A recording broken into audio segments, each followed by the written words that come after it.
کی اور مسلمانوں کے حق میں اللہ تعالیٰ نے اس کو بہتر ثابت کیا۔ تو بعض اوقات انسان کی خواہش کچھ اور ہوتی ہے لیکن اس کا انجام وہ نہیں جانتا، وہ انجام اس کے خلاف بھی ہو سکتا ہے۔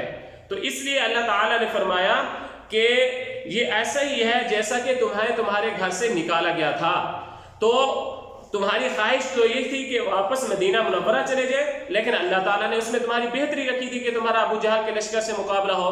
اسی طرح مال غنیمت کی تقسیم کے بارے میں بھی یہ ایسے ہی ہے، اگرچہ یہ فیصلہ تمہاری مرضی کے خلاف ہے لیکن یہ تمہارے حق میں بہتر ہے۔ یجادلونک فی الحق بعد ما تبین کانما یساقون الی الموت وهم ینظرون۔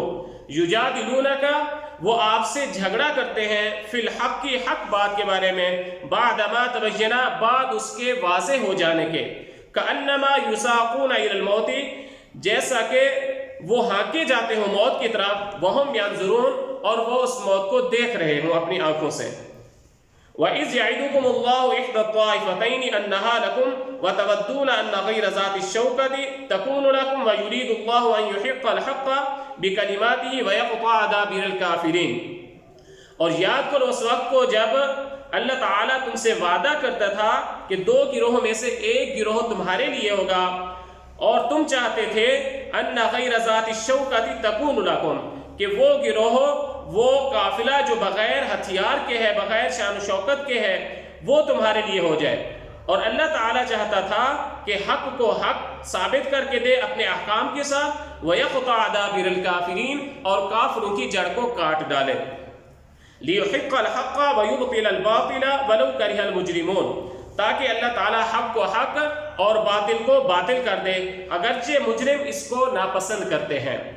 اس آیت کریمہ میں اللہ تعالیٰ نے مسلمانوں کے ساتھ وعدہ کیا کہ ابو سفیان کا قافلہ اور ابو جہل کا لشکر، ان دو میں سے ایک کے اوپر تمہیں فتح دوں گا۔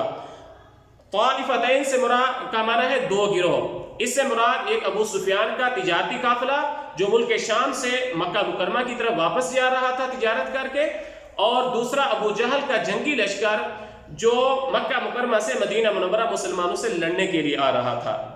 اِذْ تَسْتَغِیثُونَ رَبَّکُمْ فَاسْتَجَابَ لَکُمْ أَنِّی مُمِدُّکُمْ بِأَلْفٍ مِّنَ الْمَلَائِکَةِ مُرْدِفِینَ۔